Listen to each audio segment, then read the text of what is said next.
Te enseñaron que Adán y Eva es una historia sobre la desobediencia, sobre una mujer que escuchó a una serpiente, un hombre que la siguió y un Dios que los castigó a los dos. Esa es la versión que te dieron, y casi todo en esa versión está mal, no una parte, todo. Esta nunca fue una historia sobre el pecado, siempre fue un mapa preciso, aterradoramente exacto de lo que está ocurriendo dentro de tu mente ahora mismo, cada día, mientras lees estas palabras. Y las personas que más tenían que perder con que tú supieras eso se aseguraron muy bien de que nunca lo descubrieras.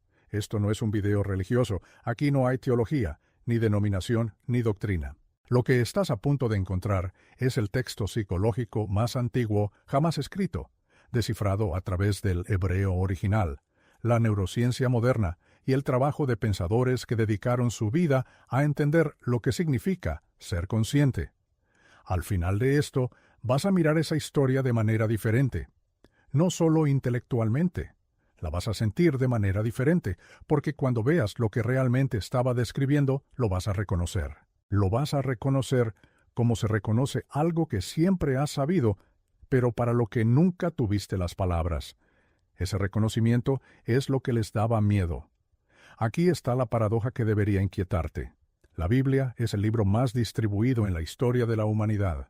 5.000 millones de copias, traducida a más de 3.000 idiomas. Y sin embargo, si le preguntas a cualquier persona qué se llevó realmente de la historia de Adán y Eva, te dirá: la obediencia es buena, la tentación es peligrosa y la mujer carga con algún peso especial de culpa.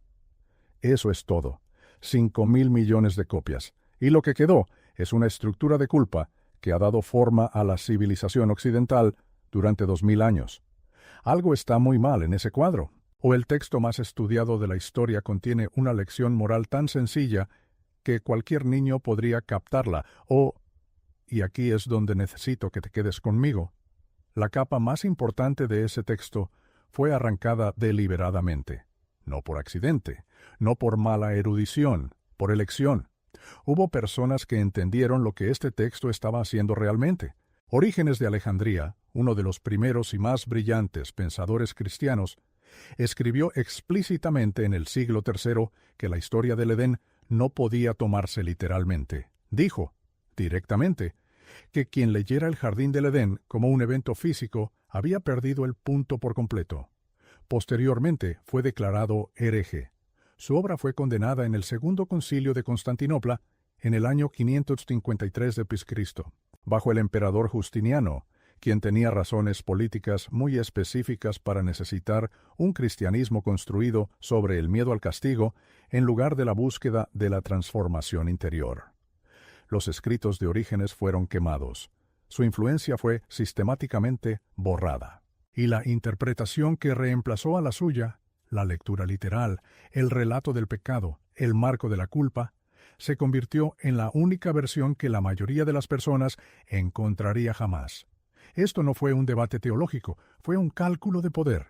Una comunidad que entiende la historia del Edén como un mapa de su propia vida interior es una comunidad que mira hacia adentro para transformarse.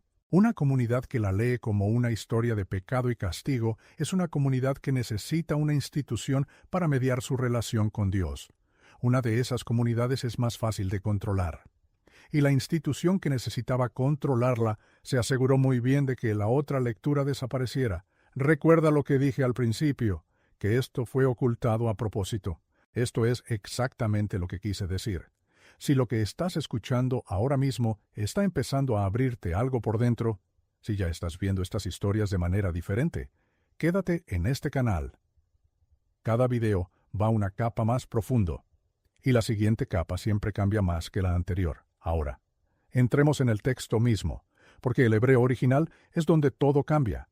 La palabra que inicia toda la historia de la creación es Bereshit. La has escuchado traducida como en el principio, pero la raíz de Bereshit contiene la palabra Rosh, que en hebreo significa cabeza o mente. La primera palabra de la Biblia codifica la ubicación de todo lo que sigue, no el tiempo histórico, no el espacio físico. La mente. Aquí es donde ocurre la creación, dentro de la mente. Eso no es una interpretación, eso es la etimología. Ahora mira lo que pasa con Adán. El nombre Adán viene del hebreo Adamá, que significa tierra, suelo. Pero aquí está lo que la mayoría de las personas pasan por alto. Adán no es presentado como una persona.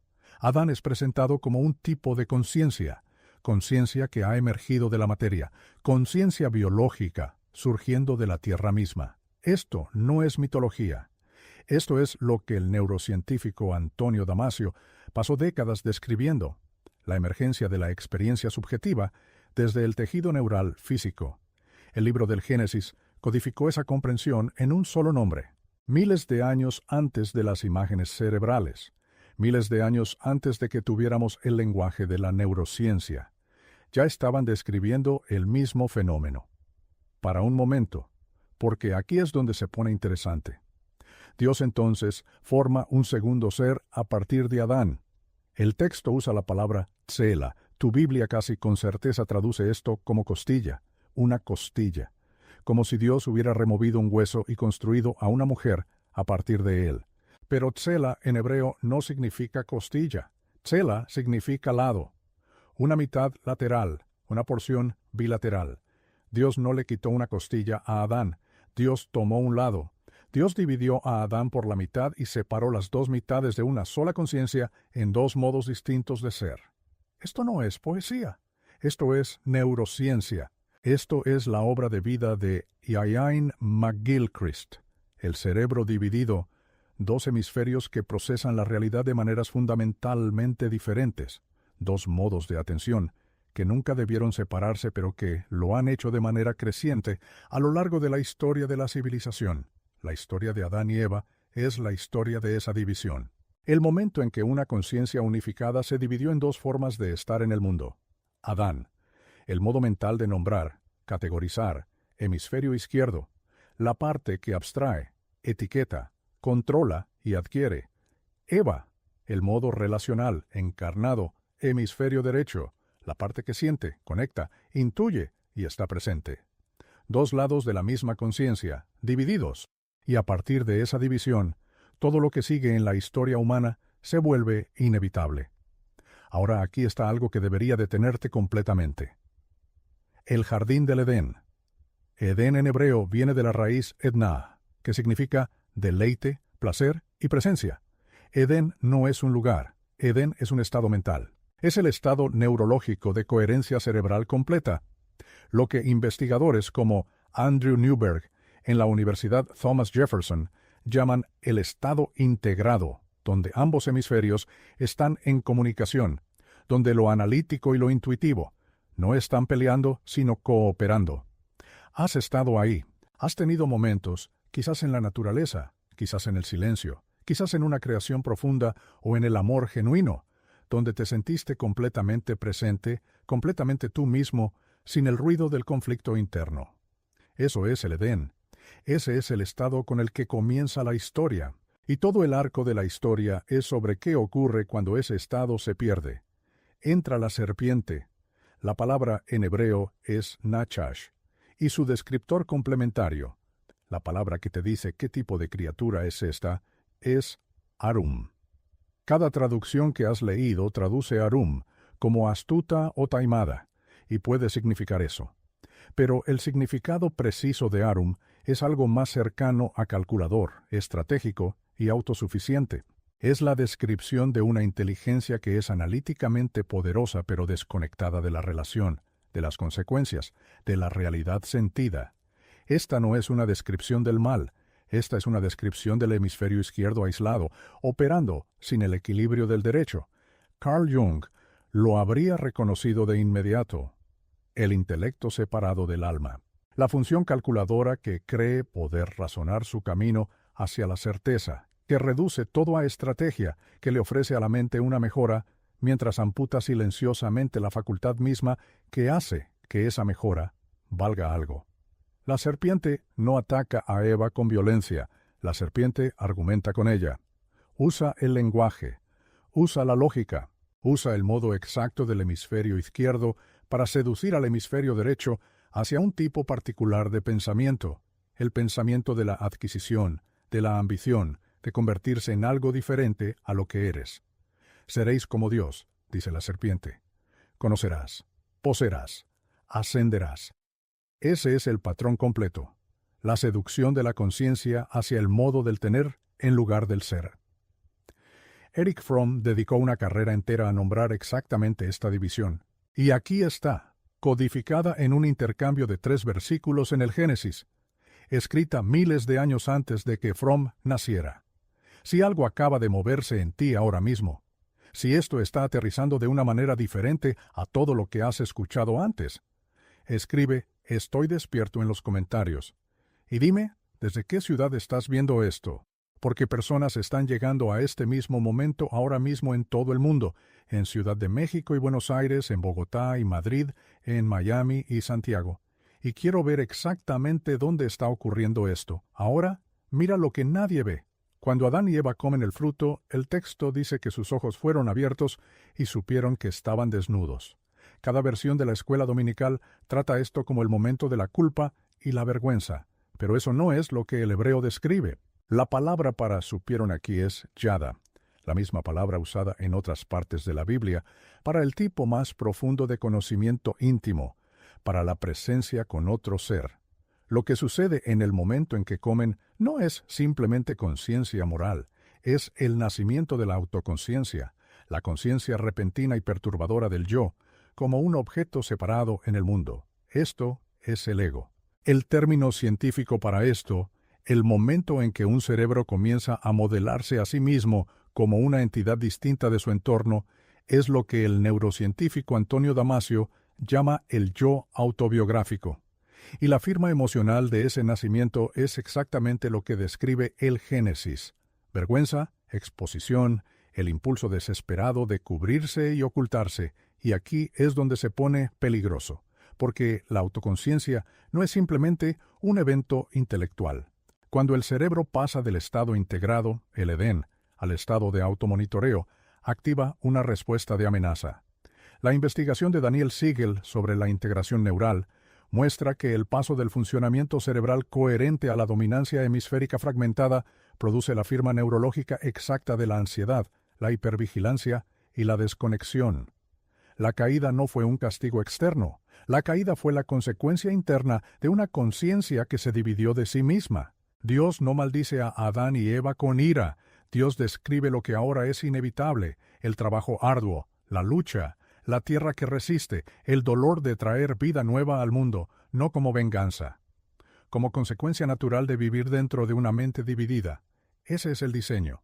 Y ahora se vuelve personal. ¿Alguna vez has sentido que hay 2 versiones de ti discutiendo entre sí? Una parte que sabe lo que necesitas: descanso, quietud, conexión genuina, el valor de dejar de actuar. Y otra parte que no para de planear, de adquirir, de justificar porque todavía no estás listo para detenerte. Una voz que dice esto es suficiente, y otra que dice todavía no, una cosa más, un logro más, un arreglo más. Lo has sentido. Esa discusión no es un defecto de carácter, no es un fallo moral. Son las 2 mitades de tu conciencia haciendo exactamente lo que el Génesis dijo que harían después de la división. Adán y Eva no son 2 personas, son 2 modos de tu mente, en conflicto, cada día, ahora mismo. Para un momento, el modo del hemisferio izquierdo, lo que el texto llama Adán, es la parte de ti que nombra las cosas, las controla, las construye, las adquiere. No es mala, es necesaria. Pero cuando domina, cuando silencia a la otra mitad, produce el estado exacto que la historia describe como el exilio del Edén. El modo del hemisferio derecho, lo que el texto llama Eva, es la parte de ti que sabe sin explicar, que siente el peso de un momento, que es capaz de presencia genuina. Cuando esa parte es suprimida, seducida a pensar que más análisis, más control, más estrategia resolverá los problemas más profundos de tu vida, obtienes la caída, obtienes el exilio, obtienes la ansiedad, la inquietud, la sensación de fondo de que algo esencial se ha perdido. Eso no es un sentimiento religioso, es un estado neurológico, y es la experiencia humana más común en el mundo moderno.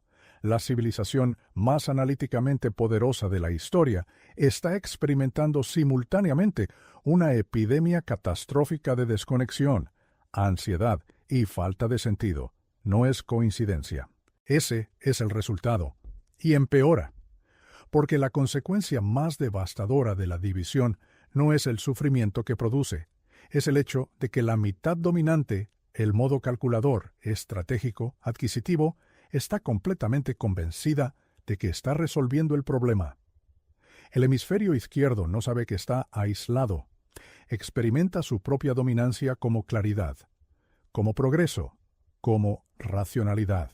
Iain McGilchrist llama a esto el emisario que ha olvidado que sirve a un maestro. La parte de la mente que debía ejecutar ahora está convencida de que comprende, y entonces sigue ofreciendo la misma solución que está produciendo el problema: más control, más certeza, más adquisición, más llegar a ser. Y la otra mitad, la Eva dentro de ti, se vuelve cada vez más silenciosa, no desaparecida, nunca desaparecida, pero sepultada, esperando. Vamos a volver a esto. Y cuando volvamos a este patrón, va a tener sentido de una manera que no te esperas. Lo que descubriste en este video no es una interpretación nueva, es la más antigua, la que existió antes de los concilios, antes de que el imperio necesitara una estructura de culpa, antes de que la institución requiriera una doctrina del pecado para mantener su posición entre tú y lo sagrado. Orígenes lo sabía. Filón de Alejandría lo sabía. Los autores del Evangelio de Tomás, descubierto en Nag Hammadi en 1945, encerrado durante 16 siglos, lo sabían. El reino está dentro de ti, dicen esos textos, no arriba de ti, no afuera de ti, adentro, el mismo lugar al que el Génesis siempre apuntó. Esto es lo que dije al principio, que la historia de Adán y Eva nunca fue sobre la desobediencia, siempre fue sobre los dos lados de tu mente, el estado integrado y el estado dividido, la presencia del Edén y el exilio de la autoconciencia, la cooperación de dos modos de conocer y el costo catastrófico de que uno silencie al otro. Y ahora lo ves. El exilio del Edén no es algo que ocurrió una vez en el pasado, es algo que ocurre dentro de ti cada vez que la mitad calculadora, adquisitiva, estratégica de tu mente ahoga a la parte que sabe cómo estar presente. Cada vez que cambias el descanso genuino por la actuación de la productividad, cada vez que silencias la voz quieta, que sabe lo que realmente necesitas a favor de la voz fuerte que dice todavía no es suficiente, todavía no estás listo. Eso es la caída, ocurriendo ahora mismo, en la vida que estás viviendo actualmente.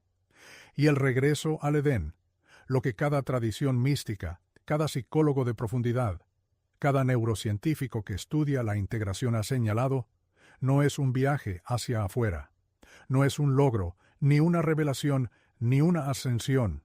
Es el momento en que las dos mitades de tu conciencia dejan de pelear y comienzan a escucharse la una a la otra nuevamente. El momento en que Adán y Eva se reúnen, no en un jardín fuera de ti, dentro de la mente que la primera palabra de la Biblia dijo que esta historia siempre fue. Eso nos lleva directamente a donde vamos ahora, porque en el próximo video vamos al fondo de la pregunta que acecha todo lo que sigue en el Génesis. ¿Por qué Caín mató a Abel? No un asesinato. Era una pregunta sobre lo que ocurre dentro de una mente donde un modo de conciencia destruye permanentemente al otro. Y esa pregunta sigue siendo formulada ahora mismo, a ti, en la vida que estás viviendo actualmente. El siguiente capítulo ya está esperando, y una vez que lo ves, no puedes volver atrás, y no querrás hacerlo. Adán y Eva nunca fue sobre el pecado original. Era el mapa más preciso de tu mente que existe, y alguien decidió que nunca lo encontraras. Este video descifra la historia del Génesis a través del hebreo original, la neurociencia moderna y el trabajo de pensadores como Iain McGilchrist, Antonio Damasio y Carl Jung. Lo que emerge no es teología, es la descripción más antigua del cerebro dividido, del ego, de la pérdida de la presencia y del camino de regreso. Lo que descubres aquí es la interpretación más antigua de este texto, la que existió antes de los concilios, la que fue borrada por una razón muy específica, y la que, una vez que la ves, no puedes dejar de ver. Escribe «Estoy despierto» en los comentarios si esto llegó diferente, y dinos desde qué ciudad estás viendo. Cada video va a una capa más profundo. El próximo, ¿por qué Caín mató a Abel? Checar Génesis Res Adán y Eva. Cerca Bibliamente. Char Neurociencia. Piam Biblia. Hebreo Original. McGilchrist. Shartan Conciencia. Char Damasio. Carl Jung. Larn. Despertar Espiritual. Psicología Profunda. Hemisferios Cerebrales. Mente. Lo Reden Interior. La Version. Que nunca contaron.